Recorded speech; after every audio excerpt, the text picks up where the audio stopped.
বাংলাদেশ ছেড়ে চলে যাচ্ছি একেবারে, এটাই শেষ যাত্রা। আর কখনো হয়তো আর আসা হবে না।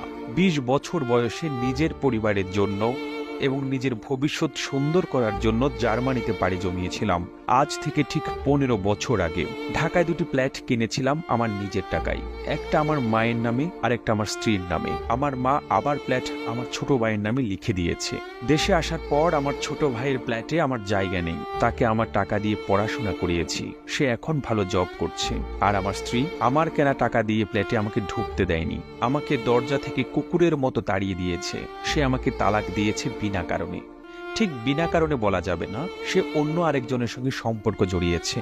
বাংলাদেশে ২০ দিনের মতো হোটেলে ছিলাম, আর আপন মানুষের প্রতারণাগুলো মুখ বুঝে সহ্য করলাম। টাকার কাছে সবকিছু অসহায়। নিজের রক্তের বেঈমানি, তার উপরে নিজের আপন স্ত্রীর বেঈমানি, সবকিছু আমাকে বিপর্যস্ত করে ফেলেছে। মেন্টালি